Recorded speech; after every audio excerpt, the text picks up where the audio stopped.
Thanks for making Locked On Yankees your first listen every day. We're free and available on all platforms.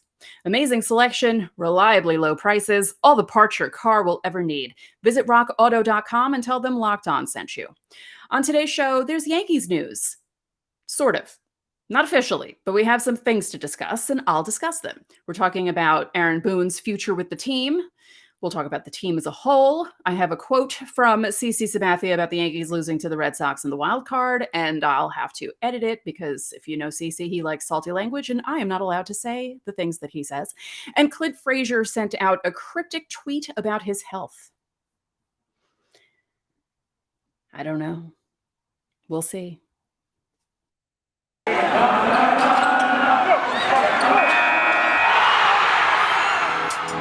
You are Locked On Yankees, your daily New York Yankees podcast. Part of the Locked On Podcast Network, your team every day.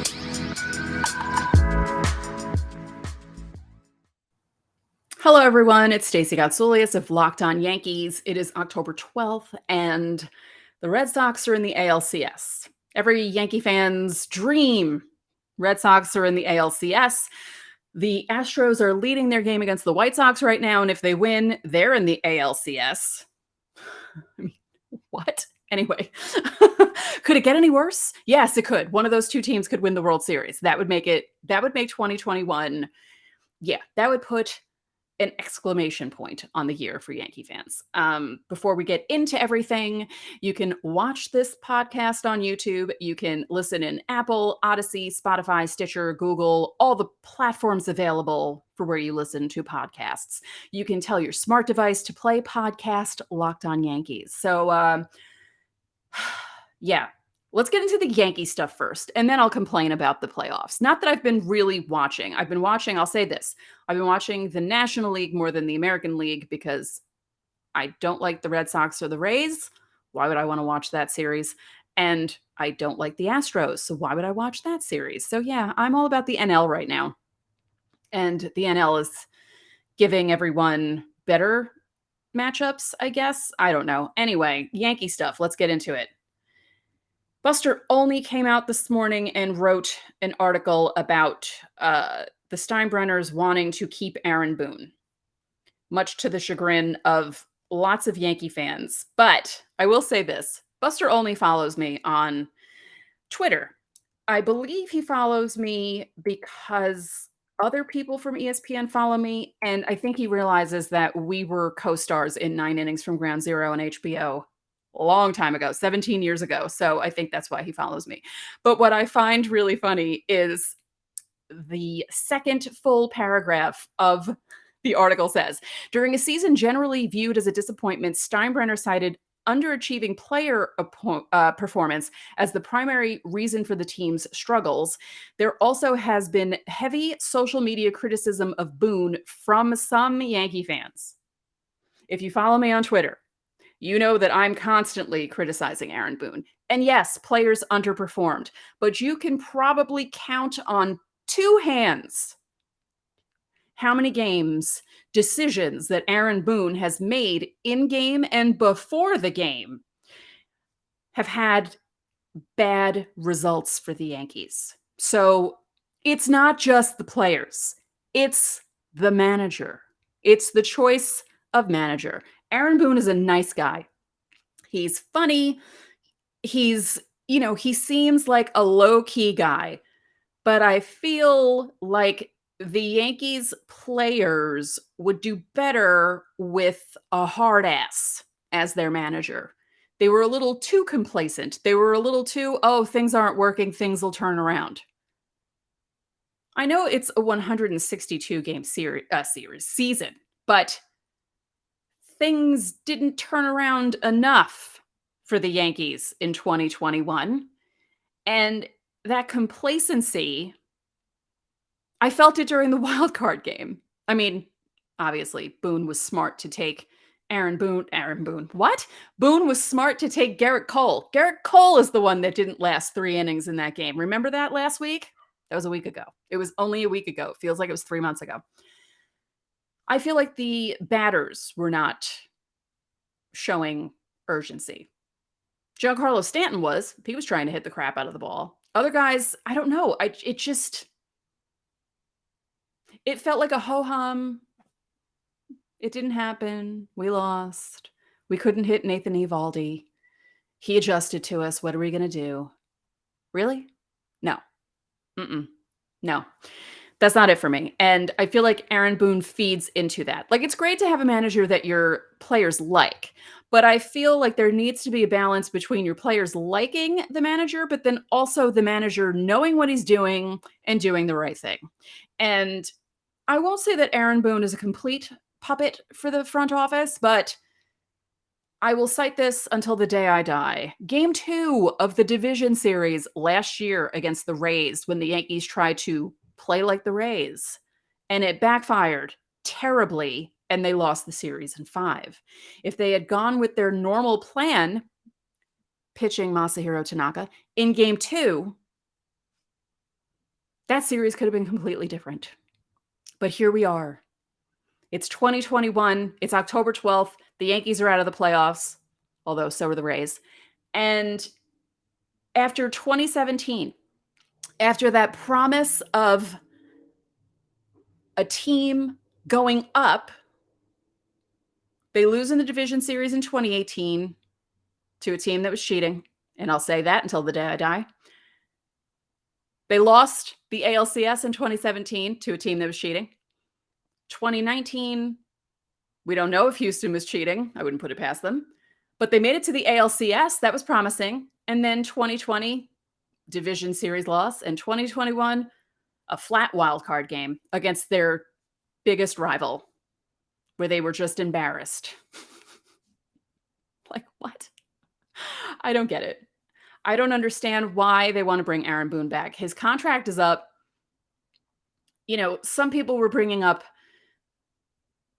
questions, would this team have done better with a different manager? Or would they have played the same? Who knows?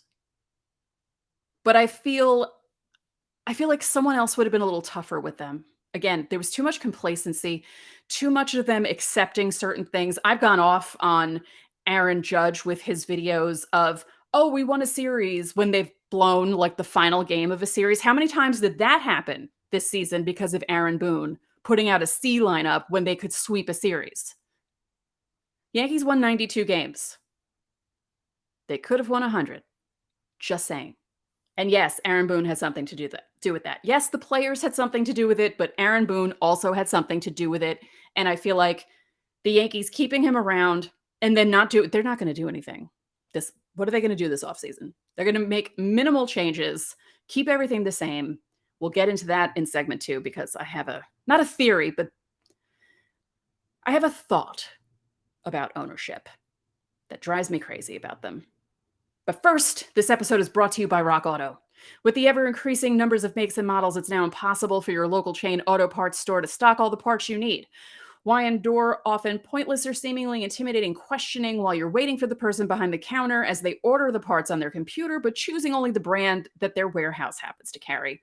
You have computers with access to rockauto.com at home and in your pocket. You can save time and money when using Rock Auto. Rock Auto is a family business serving do-it-yourselfers for over 20 years. Rock Auto prices are reliably low for every customer, and they have everything you could need from brake parts to tail lamps, motor oil, and even new carpet.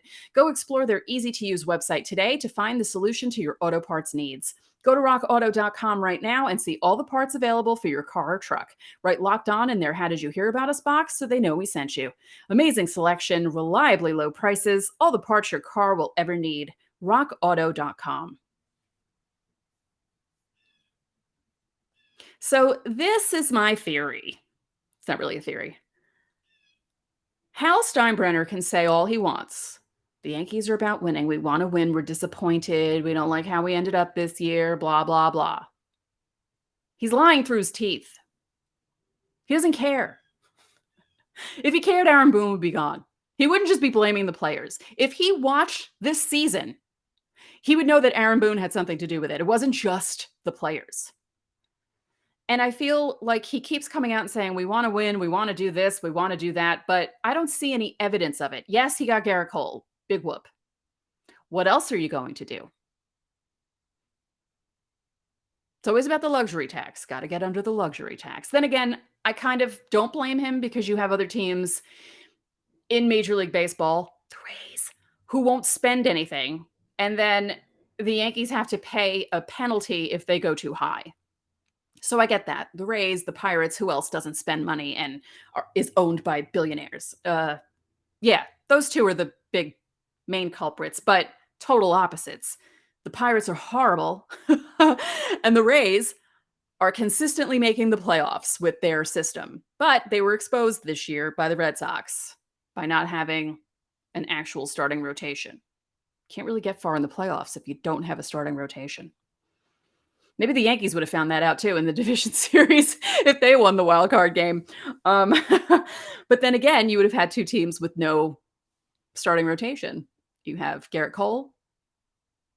No, there were people. But anyway, yeah. Until Hal, I don't know. I feel like Hal is lying through his teeth. He doesn't care. As long as the Yankees still make money, he doesn't care. The Yankees can go as long as they're going without a championship. We're going on 12 years here, right? 12 years. And they haven't even been in a World Series since that World Series. They were close a few times. They made the ALCS a few times. So it's not like they've been horrible this last decade. Some people will like to make you think that. Some people would like to act as if 2013 and 2014 were a rebuild. No, it was like a soft reset, not really a rebuild. Usually when teams rebuild, like the Yankees of the early 90s when they were horrible. Yeah, the Yankees have not been horrible since then. It's been a really long time. I feel like I don't know. I don't trust Hal. I really don't. He's too much of a business mind. He has his business degree. It doesn't feel like he really likes watching the team. I don't know. There are just some questionable things happening there, and I don't trust him at all. But this was interesting. Eric Boland tweeted last night. He's of Newsday. He tweeted at 11:11 p.m. on October 11th. Those in the Yankees organization obsessed with the Rays and how they do business, which is a sizable contingent, are pleased with tonight's result. But there are also those in the organization embarrassed the Red Sox reloaded so quickly after the 18 title, and the Yankees don't seem much closer to one. Here's the thing. Yes, it's annoying the Red Sox made it into the ALCS. The Red Sox and Yankees finished with identical records for different reasons. Okay. The Red Sox played above expectations. The Yankees played below expectations. You never know what's going to happen in a baseball season. People were predicting that the Yankees were going to do really well. Not that 92 wins is bad. It's not. But, if they had a few more wins against the Orioles, if Aaron Boone managed with some sort of urgency when they were about to sweep instead of doing this 2 out of 3s. He was basically meatloaf all season. 2 out of 3 ain't bad. That's fine. We don't need to sweep. It's okay. As long as we win series. See where that gets you? It gets you in the wild card game. Yeah. So it's not like the Red Sox. I could see if the Red Sox finished in first place ahead of the Yankees by 8 games like the Rays did. In that case, I could see people in the Yankees organization being really annoyed.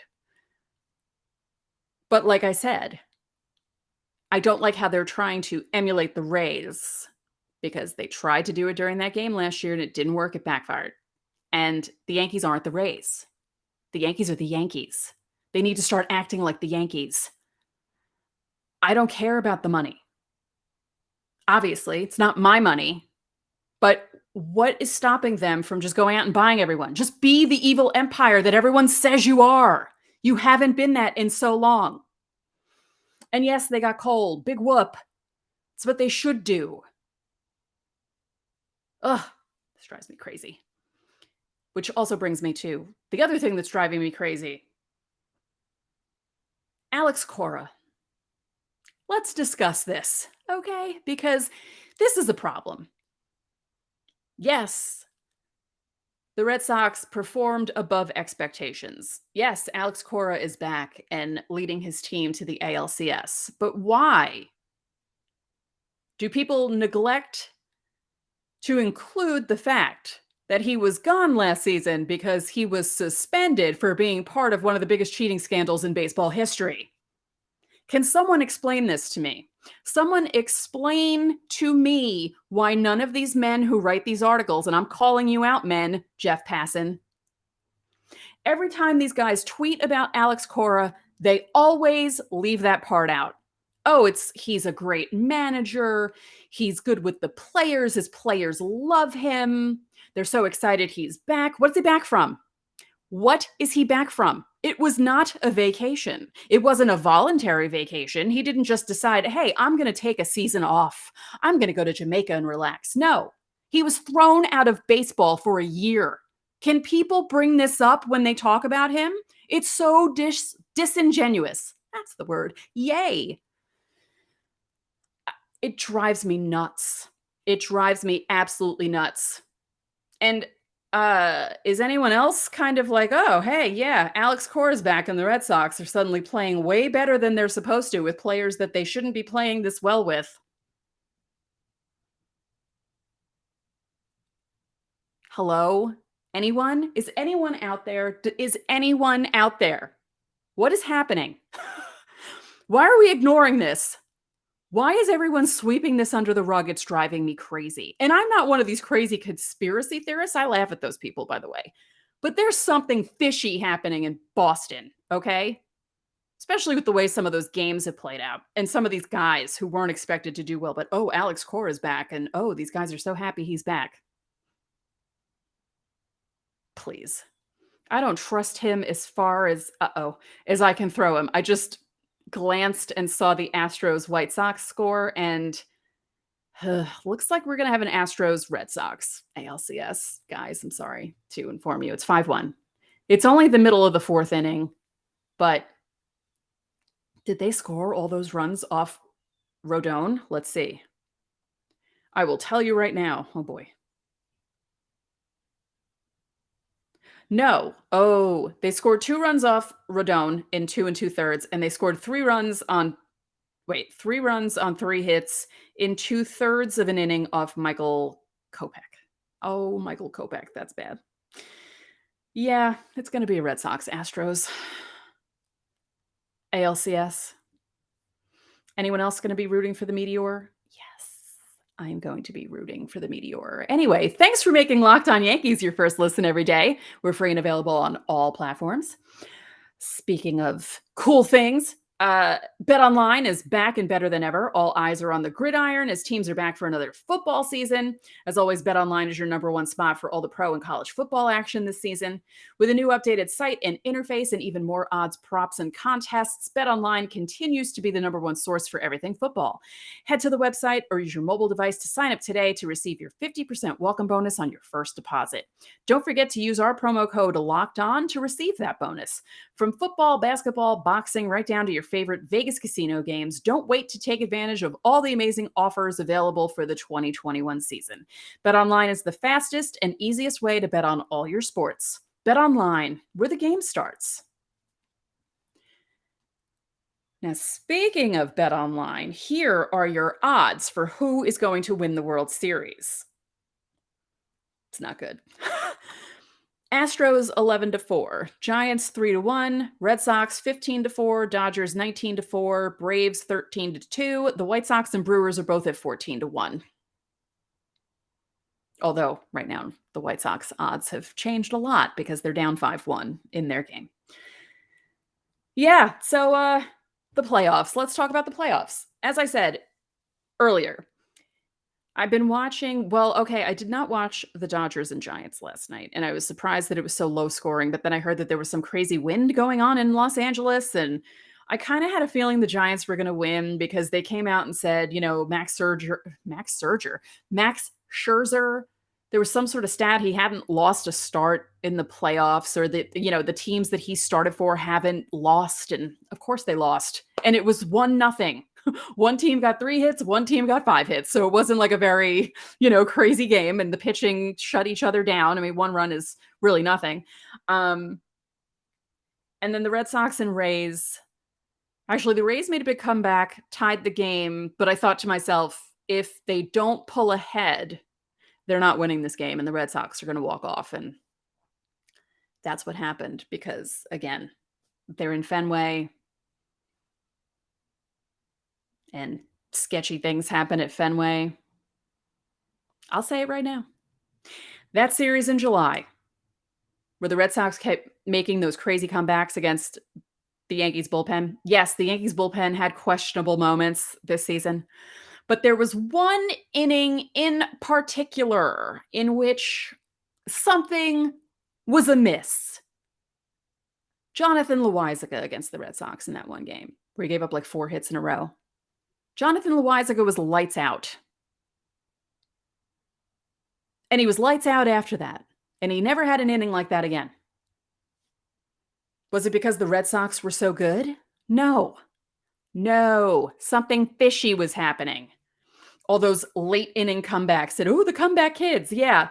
It's so not questionable that the Red Sox have so many comeback wins in the season where their cheating manager came back.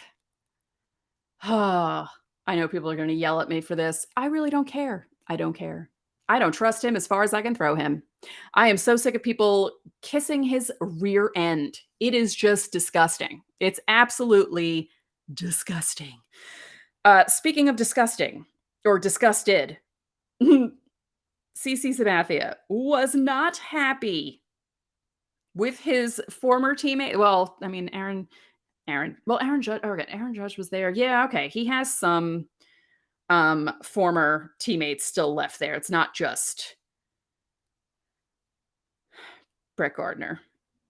But CC Sabathia had some things to say about the Yankees losing to the Red Sox. And of course, I can't find it. Where is it? I saved it on my phone.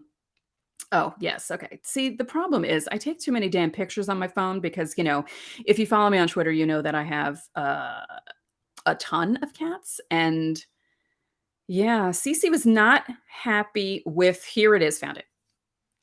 Okay.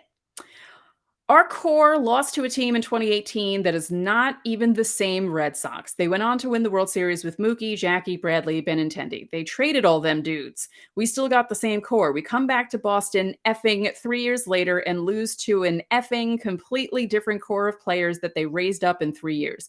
How does that happen? What the F are we doing wrong and they're doing right in that 3-year span? They win the World Series and then completely different core, whoop our ass in the effing wild card game.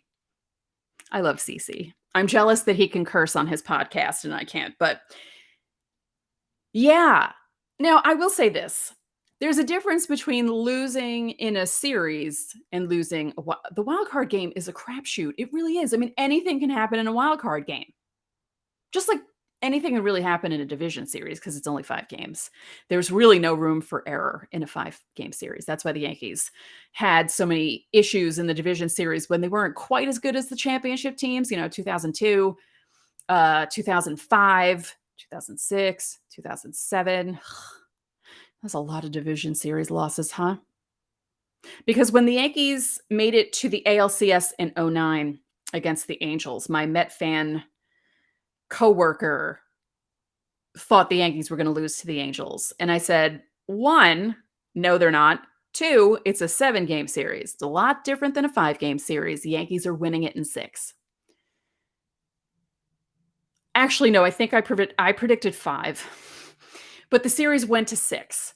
And before game 6, he was walking by my cubicle and he pretended to choke himself. And I was just like, whatever. And I went to the game that the Yankees clinched because he knew I was going to the game. That's also why he was doing it. He wanted to, I guess, I don't know. He wanted to freak me out or whatever. It didn't work. And then the Yankees beat the Angels. There's a big difference between a wild card game and a series. It's not necessarily the better team that wins. And that happens in the regular season. You see it. I mean, the Orioles I think they beat the Astros 3 out of 4 in a series. And you saw the trouble the Yankees were having with the Orioles this season. And it happens. It's baseball. So if the Yankees had made it to a series against Boston and lost to them, I could see CC's anger. But I don't know. The whole 1-game thing, I don't know. It's a toss-up.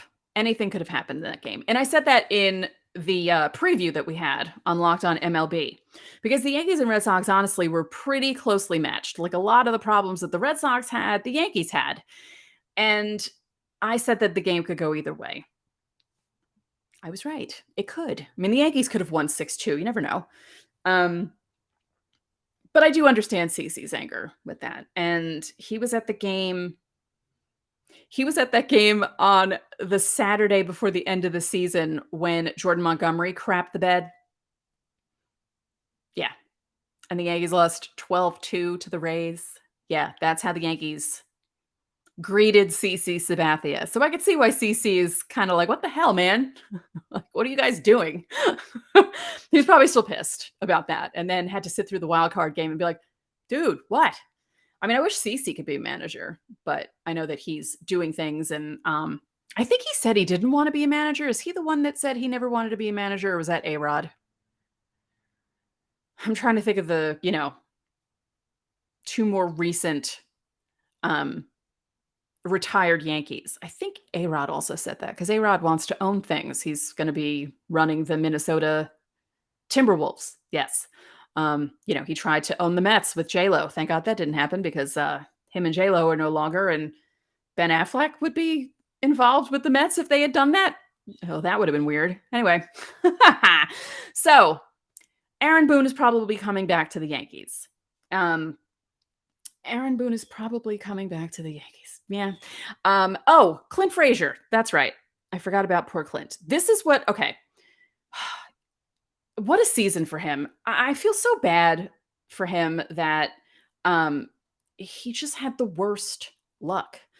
And a lot of questions about his health and what was going on, and not a lot of answers. And he said in a tweet that he would let everyone know soon, when he can, what was happening, which leads me to believe that maybe the Yankees, I don't know, maybe the Yankees they weren't forthcoming with certain information about his injury, which the Yankees, that never happens. Let's see, here it is. Okay. His first tweet was a quote: "If you want to hold on to yourself, then let yourself slip." Deep. Then someone replied to him saying, "Hope you'll have your moment to address the MLBPA and league officials about the importance of addressing head injuries. Stay strong. Hope you have success no matter the future." And then Clint Frazier quote tweeted that guy and said, "I'd love to have the opportunity to talk about this situation publicly and plan to do so too." What? No, plan to do so soon. "My issues have been very personal to me and something I've wanted to handle privately, but there's been a lot of inaccurate things reported about my injury that I'll clear up." Uh-oh. Looks like we're going to have some drama coming up soon, because that's all the Yankees need is drama in the offseason. And one last note before I go. MLB clubs have been informed that the qualifying offer for free agents this winter is set at $18.4 million. That's down slightly from the $18.9 million qualifying offer of last winter. Free agents extended a qualifying offer will accept or reject before the expiration of the current CBA, which will happen on December 1st. That is per my buddy Buster Olney. Coming up on the show in the future, we have some anniversaries to talk about because, again, as I said, once the offseason began for us, that, we have the 20th anniversary of 2001. We have the 25th anniversary of 1996. Lots of cool things to talk about from those two seasons. Yes, 2001 ended in a heartbreaking fashion, but there were some fun games that we get to discuss, including the flip play, which will be coming up in a couple days because that anniversary is coming up. So it'll be fun. I promise it'll be fun for you. So that's it for this episode of Locked On Yankees, which is part of the Locked On Podcast Network, your team every day. I'd like to remind you that you can listen to the show in Apple Podcasts, Google Podcasts, Odyssey, Spotify, Stitcher, or anywhere else you get your podcasts. You can watch and subscribe to us on YouTube. And when you get into your car, you can tell your smart device to play podcast Locked On Bets. Betting on the Yankees and baseball doesn't have to be a guessing game if you listen to the new Locked On Bets podcast hosted by your boy Q and handicapping expert Lee Sterling. Get daily picks, blowout specials, specials, wrong team favorite picks, and Lee Sterling's lock of the day. Follow the Locked On Bets podcast, brought to you by betonline.ag, wherever you get your podcasts. One more thing, if you could be so kind, please rate the podcast and spread the word about this podcast to your fellow Yankee fans. We would really appreciate it. So enjoy your Tuesday, and I will talk to you all tomorrow.